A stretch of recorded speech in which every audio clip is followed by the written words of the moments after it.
We are joined by John Young of Cryptome.org, one of the best. It was kind of WikiLeaks before WikiLeaks on issues of government spying, surveillance, illegal surveillance, you name it. And they're really a clearinghouse posting and publishing a lot of this. He pointed out to me in an email that he didn't even break this. They just hosted the documents. Yahoo threatens Cryptome over leaked surveillance document. Yahoo, the internet corporation notorious for helping China implement totalitarian censorship of the web, has instructed its lawyers to go after Cryptome, a site that functions as a repository for information about freedom of speech, cryptography, spying, and surveillance.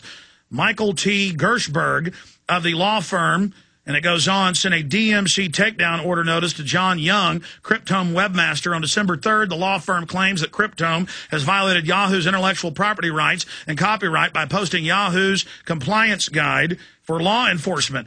Young has refused to remove the document from his website. The takedown order is posted on the Cryptome website.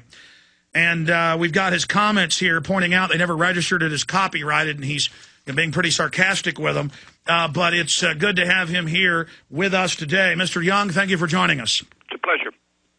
Tell us just briefly about Cryptome.org. I mean, a lot of my listeners are big supporters of it. I've been learning a lot for many years from it. But for those that don't know, a snapshot of Cryptome.org, and this is only the latest persecution and visitation that you guys have had over the years. So perhaps give us a little bit of background on that, and then this latest trip into Orwellville.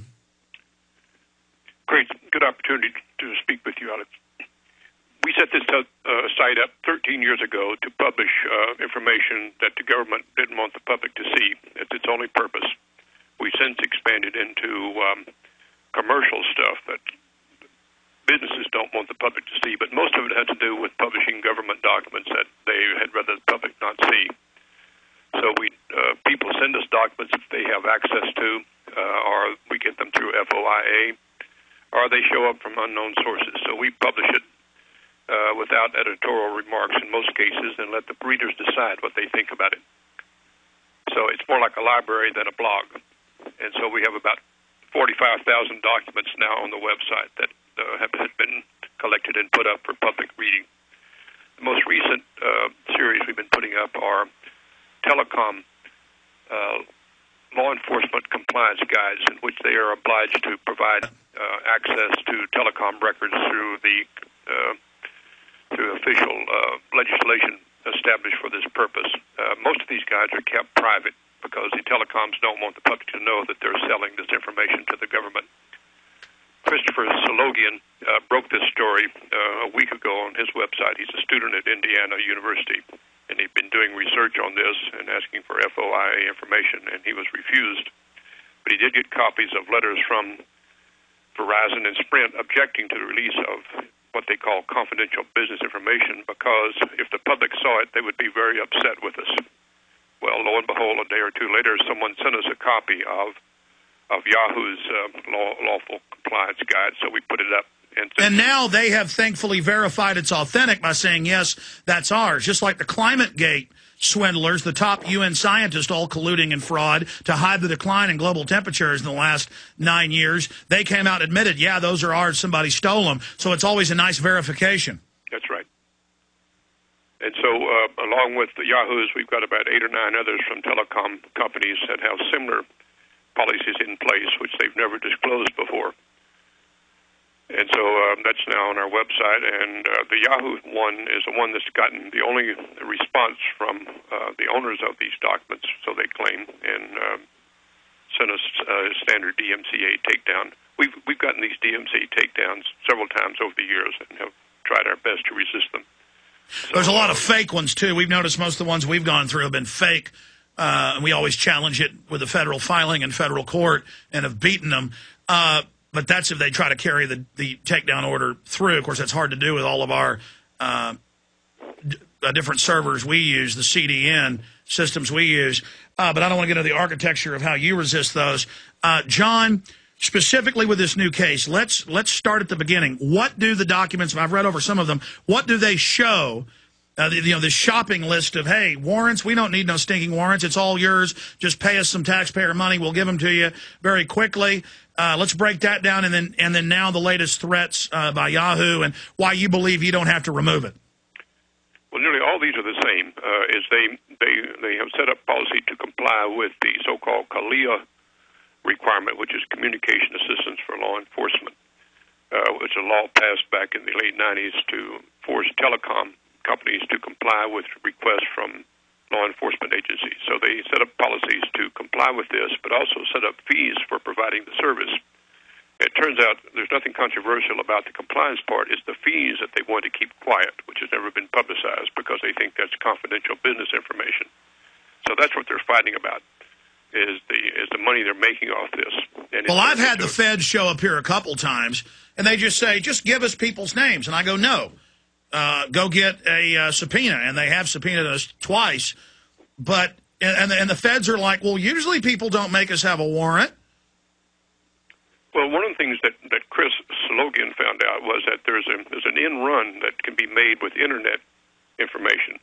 Most of the tight restrictions are on wiretap of telephones. That's the legacy legislation. But for Internet, they can go around by providing information through loopholes in the law, and that's what they've been doing, and that's what people didn't know about it, which Chris revealed. And that's what these documents show. They put up a brave front of showing they're complying, but they're in fact providing information that is not covered in the legislation. And that's their emails, that's the instant messages, and it's all itemized. You know, you want it, Yahoo's got it. That's right. And it turns out it's a very lucrative business. That's what was surprising Chris found out, was that how much money they're making off this. I saw a story last week where Sprint got 8 million law enforcement requests last year alone for GPS location off the cell phones, which is part of the Telecom Act of 1996.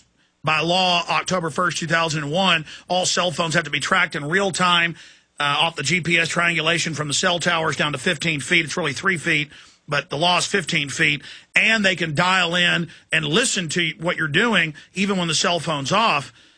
So it's just a massive system, and as insiders told me over a decade ago, the phone companies aren't tapped by the NSA. They are the NSA. They have whole floors of their installations where everything goes through it.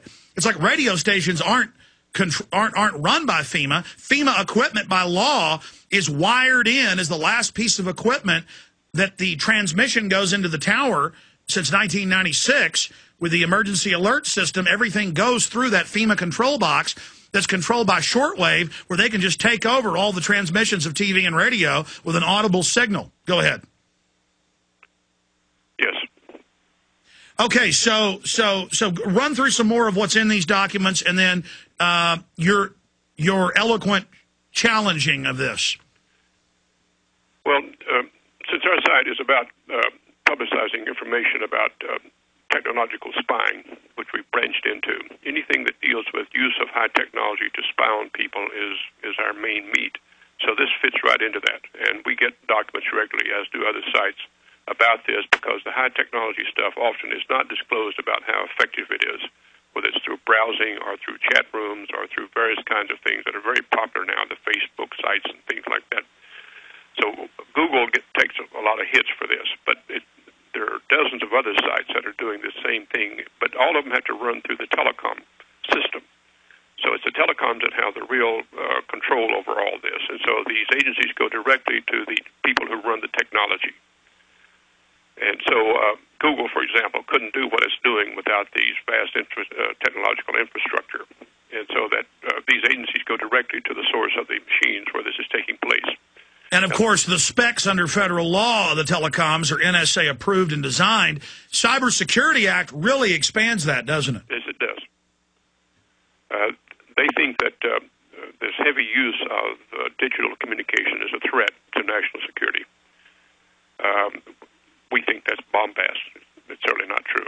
They're just getting psychological algorithms to track and manipulate the population and protect their money laundering, drug dealing, as Sybil Edmonds, FBI translator, whistleblower, running al-Qaeda up until the day of the attacks. She's having to listen to this. Child kidnapping rings, that's come out in mainstream news. Halliburton, DynCorp, just the most criminal organizations the planet's ever seen. Hit teams, just the worst of the worst. But I'm ranting here. You're now challenging this. You're pointing out that they don't have a copyright on this and it's public interest. That's correct. is that the information is in the public interest to see what the telecoms are doing, which are public-oriented organizations, and they make a big deal about protecting privacy and providing service, and they do not like to talk about selling the service covertly to government agencies, and they're all doing it. By the way, some of them do publish this information, but not all, and so that what they try to keep quiet is the money side of it. That they're doing it is no secret, but it's how much money they're making that is of interest in what they're trying to hide. And yeah, so I wanted to bring... And so we think that needs to be known. Absolutely. I wanted to bring that up to you earlier. It's somewhere here in my stack. I was showing the USA Today from 5 years ago. Missouri tracks scofflaws via pizza delivery database, and then it admits nationwide all the big pizza chains, when you call to get a pizza, run your name, your credit card, your location through a criminal database.